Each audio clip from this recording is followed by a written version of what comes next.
Stand up. Come on. Put your hands behind Are your you back. gonna call my mom at least? We'll call in the car. We'll call in the car. All right, jump in before you.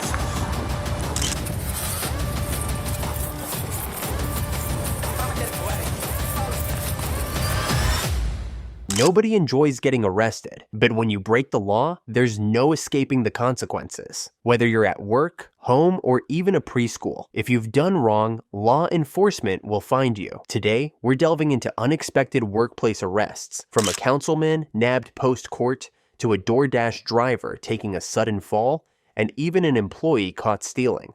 Let's jump right in. Our next culprit attempted to flee while being questioned by the New York police regarding an alleged reckless driving incident.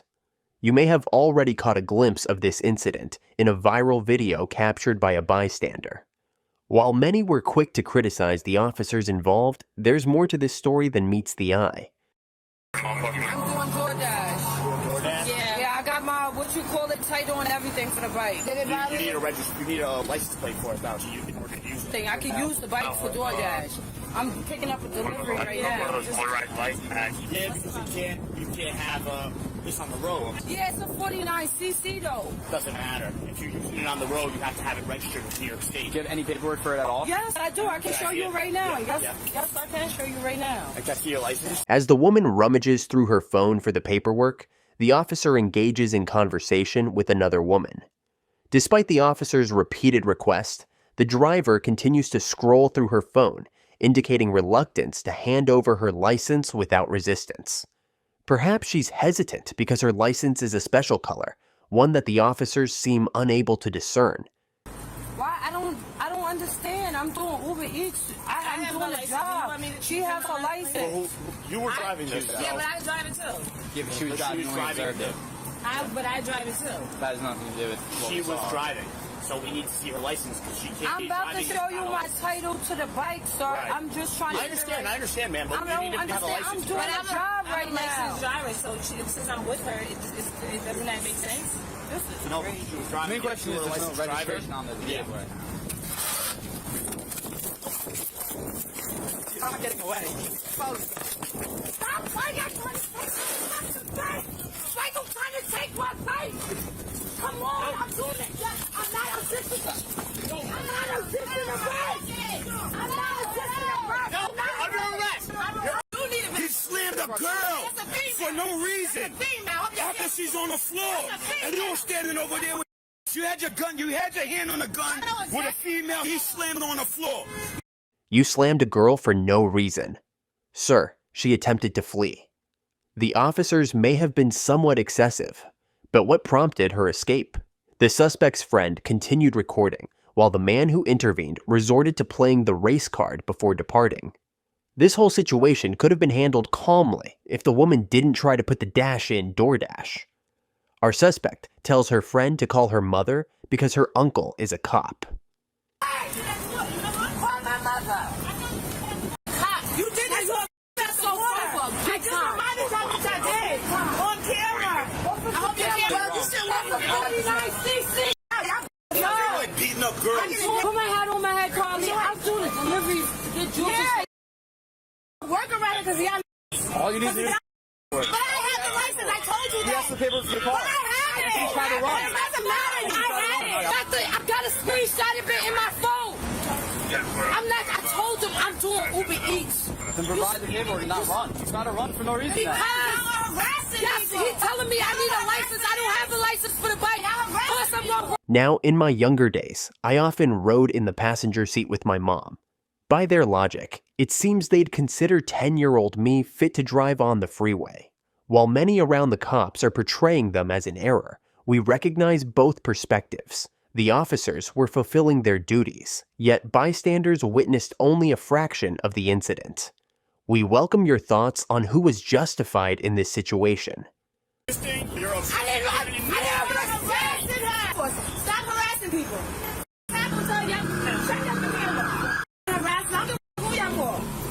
Harassers. Y'all should have put us on stand up now. Yeah, stand up. We gotta get in the car. Come on, I'll help you. All right, I don't want you to touch me. Don't touch me. Please don't touch her. Don't touch her. Please, don't touch her. He just slammed her. Come on, don't touch her.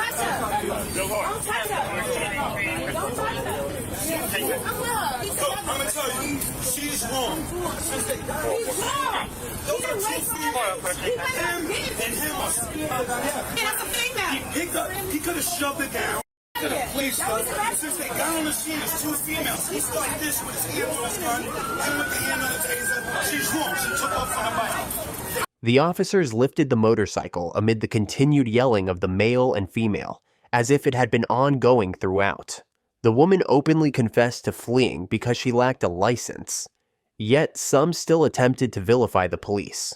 While calling in 100 additional officers might seem excessive, given the chaotic scene created by the other two individuals, it's understandable.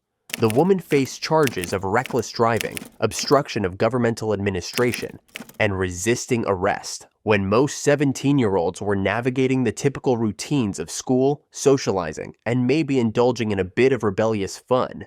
This particular teenager opted for a different path.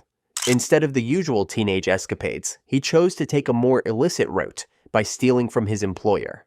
Here's the account of what unfolded on June 10th, 2022, when Chamblee officers intervened. So, 17-year-old, on May 28th, he started doing fraudulent returns at the register, both for cash and putting money in his checking account by doing the return for credit. He would insert his debit card, and that would put the money in his checking account, essentially. Okay. And that's the dollar amount, $2267.34. 2,000. Okay. And then he's provided a statement. So there's all these transactions are on video as well. In just 10 days, this 17-year-old pocketed nearly $2,300. The store manager, armed with paperwork and the culprit's confession, sought clarification on the next steps from the officer. What followed was a surprising answer. You can see that. So what's the process? Because he's a minor and nothing. He's happened. not a minor. I thought he was 17, you go to big boy jail. Oh, you do? Yeah. Oh. So if you guys want to prosecute, he's going to DeKalb County. I'm going to talk with him first. Yeah. So the process from here, I know you guys have, your confession stuff, but I'm going to talk with him. I'm going to read his Miranda warnings, see if he want to talk to me about what took place. If he kind of saying, yeah, that was me, I did it. If we're taking a ride to the county. So 17 was minor still. It's not with a felony. It's, Not with a felony charge. Is it because it's a felony charge? No, it's because No. of his age. His age? Okay. 16 and younger, you go to, DJJ, Department of Juvenile Justice. 17 and older, you go to the local county. It's crazy. 17, you go to jail, but 17, you can also be lodged as a runaway child. the manager feels bad for the kid, but calls his big boss to make sure that he wants to prosecute, and the big boss said, Yep, the boss says we'll go prosecution. The man escorts the officer through the store while Coldplay's banger plays over the speakers. The officer gets to our suspect, who was quite relaxed. Well, that was until he heard he was going to big boy jail. The officer reads him his Miranda rights and asks him a few questions. I'm going to answer any questions without an attorney present. Like, so I have to have an attorney? What do you mean? Like, so I have to speak to an attorney, or? No, that's not what I said. No, I know, I understand what you was reading, but I'm like, but the yes or no, like. Would you like to speak to me without an attorney here? I can, yeah. Yes? I would want to, and like both, like, yeah and no, if that makes sense. No. It doesn't. Alright, so I have to speak with an attorney if I want them here? Do you want an attorney? Yeah. Okay, so you don't want to talk to me then? Well, I want to talk to you, but yeah. You're not making... Well, that don't make sense? Like, no. I can't do both, no, right? I mean, if you rather talk to me with an attorney present, then we can't talk right now. Okay, so which one is better for, like, us? I can't answer that for you. I can only ask you this, and it's either yes or no. Okay, so I'll talk with an attorney. Okay, perfect. Just hang tight, okay? Can I get copies of Yeah, I need to get in the office. As the reality sets in, our culprit, visibly shaken, asks to call his mom. In the footage, his fear is evident as he understands the gravity of his actions. Though cooperative, he swiftly plays the "I'm a minor" card as soon as the cuffs are on. Stand up. Come on. Put your hands behind your Are you back. gonna call my mom at least? We'll call her in the car. In the car. So where We're I'm calling going? the car. Huh? your Wait, phone cause I down. put my AirPods away. I'll get it for you. Put your phone on the seat. Put your phone on the seat. Alright. Okay. Put your hands behind your back. Just face the wall, bro. Alright, so I have a question. Where am I going? I'll answer your questions, okay? Y'all need to call my mom. Why do I have to call your mom? What you mean? I'm on the ship right now. Okay. You're being placed under arrest, though. So where am I going? DeKalb County Jail. This really reminds me of the duck season, rabbit season joke between Bugs Bunny and Daffy Duck. You're a minor? No, you're an adult. The manager tells our arrestee that he has been fired, and over time he will pay back what he stole, but he is still arrested. In 10 days, he stole $2,200, but the manager is still trying to help him. Sadly for our thief, he can whip out $100,000 right now, but he is still going to jail. No amount of tears or pleading will get him out of this. He is escorted out of the building while Ava Max's banger of a song plays, and when they get to the car, the officer checks his ID and calls his mom. Hello? Johnny, what happened? Bro, I tried to tell them, bro, that for me, I could give them all the money back, bro. It was not for me. For me, it was not for me, bro. Who it was for? It was for Ray Sean, bro, because he was homeless, bro, and I was helping him, bro. Who's Ray Sean? Ray Sean, remember we spoke to him before? Who's Ray Sean? Ray Sean, the one that I always used to be with in New York.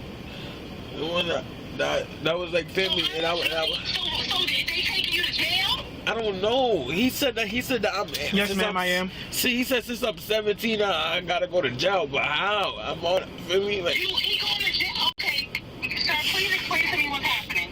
Yes, ma'am. This is Officer Black with City of Chamblee. So we were called in. I gotta like spit. Can I spell this for, please? Go ahead. I'm sorry, he was spitting. I wanted to make sure he didn't spit. So we were called to Five Below by their loss prevention, stating that your son, I don't know, what's your first name, Denzel or Jeremiah?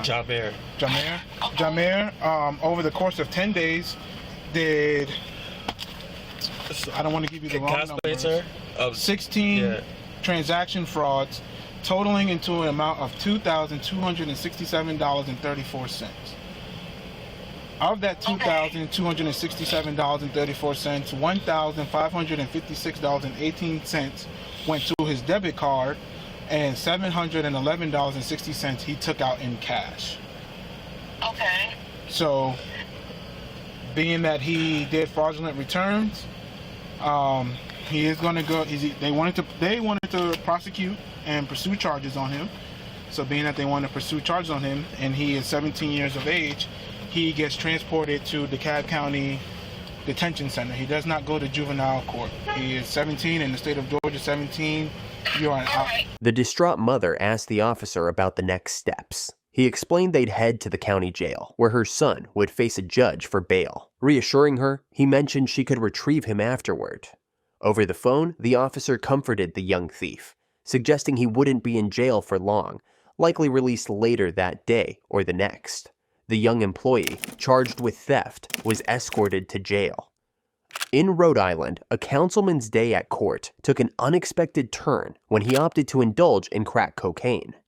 Officers discovered Matthew Riley unconscious in his vehicle, clutching a crack pipe. Subsequently, the former Cranston City Council member resigned from his role as chairman of the Cranston Republican Party, following pressure from the mayor and fellow council members.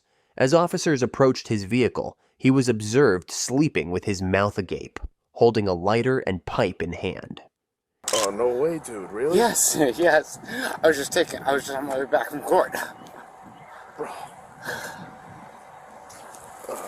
Well, a rescue's gonna come check you out, man. I can't let you go. You were literally choking in your sleep. Somebody flagged me down about it. Oh, I have sleep apnea. I'm sorry.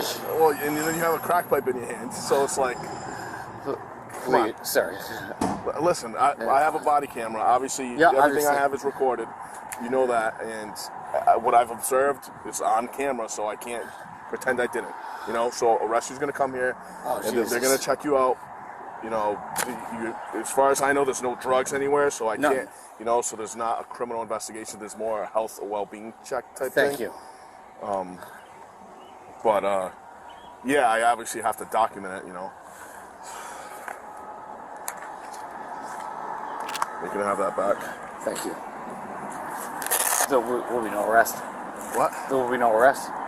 No. Are there any drugs in the car or anything like that? No, nothing. All right. As the officer questioned him about his drug use, the councilman admitted to a relapse, confessing his struggles with substance abuse.